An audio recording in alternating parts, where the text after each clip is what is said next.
జనవరి 29. అవును తండ్రి, ఈలాగు చేయుట నీ దృష్టికి అనుకూలమాయెను. మత్తయి 11:26. దాదాపు ప్రతి ఒక్కరి జీవితంలో వారు ఎన్నడూ తమంతట తాముగా ఎంచుకునే విషయాలు ఉంటాయి. ఎప్పటికీ తాము మార్చలేని వాటిని విదిలించుకోవడానికి కోరుకుంటారు, కానీ సాధ్యపడదు. శారీరక వైకల్యాలు లేదా అసాధారణ పరిస్థితులు అందులో ఉండవచ్చు, లేదా అది మనలను విడిచిపెట్టని దీర్ఘకాలిక తక్కువ స్థాయి అనారోగ్యం కావచ్చు. ఎంతమాత్రం ఇష్టం లేని అతిథిలా నిలిచిపోయే ఒక నాడీ సంబంధిత లేదా భావోద్వేగ రుగ్మత కావచ్చు. చాలామంది ఓటమి పాలైన జీవితాలను గడుపుతూ ఫలానా జరిగి ఉంటే బాగుండేది అని కలలు కంటూ ఉంటారు. తాము మరింత పొడవుగా ఉంటే బాగుండేదని, తాము మరింత అందంగా ఉంటే బాగుండేదని, తాము వేరే కుటుంబంలో, జాతిలో లేదా లింగంలో పుట్టి ఉంటే బాగుండేదని, తాము క్రీడలలో రాణించడానికి తగిన శరీర సౌష్ఠవంతో ఉంటే బాగుండేదని, తాము సంపూర్ణ ఆరోగ్యాన్ని కలిగి ఉంటే బాగుండేదని తలుస్తూ ఉంటారు.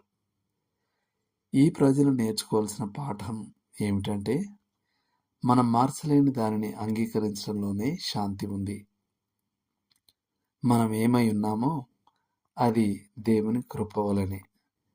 ఆయన అపరిమితమైన ప్రేమతో మరియు అపరిమితమైన జ్ఞానంతో మన జీవితాలను ప్రణాళిక చేశారు. మనం కూడా ఆయనలాగా చూడగలిగితే, ఆయన చేసినట్టే మనం కూడా విషయాలను ఏర్పాటు చేసి ఉండేవాళ్ళం. కాబట్టి మనం అవును తండ్రి, ఈలాగు చేయుట నీ దృష్టికి అనుకూలమాయెను అని చెప్పగలగాలి. కానీ దీనికి మించి మరో మెట్టు ఉంది. మనం ఈ విషయాలను కేవలం సాధువైన నిస్సహాయతతో అంగీకరించనవసరం లేదు. ప్రేమగల దేవుని చేత అవి అనుమతించబడ్డాయని తెలుసుకొని మనం వాటిని స్తుతికి మరియు ఆనందానికి కారణంగా మార్చుకోవచ్చు. పౌలు తన శరీరంలోని ముళ్ళు తొలగించబడాలని 3 సార్లు ప్రార్థించాడు. ఆ ముళ్ళును భరించడానికి ప్రభువు కృపను వాగ్దానం చేసినప్పుడు ఆ అపోస్తలుడు ఇలా ఉద్ఘాటించాడు: క్రీస్తు శక్తి నా మీద నిలుచు నిమిత్తము విశేషముగా నా బలహీనతల యందే నేను బహు సంతోషముగా అతిశయించుదును. కొరింథీయులకు రాసిన 2వ పత్రిక 12వ అధ్యాయం 9వ వచనం.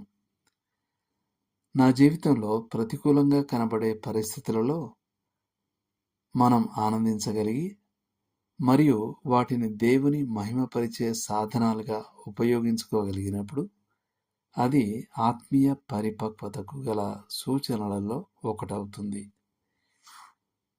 ఫ్యానీ క్రాస్బీ తన జీవిత ప్రారంభంలోనే ఈ పాఠాన్ని నేర్చుకుంది. ఆమెకు కేవలం 8 ఏళ్ల వయసున్నప్పుడు ఆ అంధ కవయిత్రి ఇలా రాసింది: నేనెంత సంతోషకరమైన అమ్మాయిని!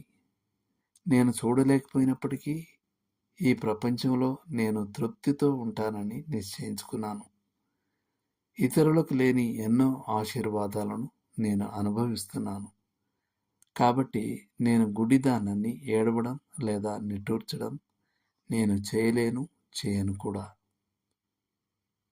దేవుడు మిమ్మల్ని దీవించును గాక. ఆమేన్.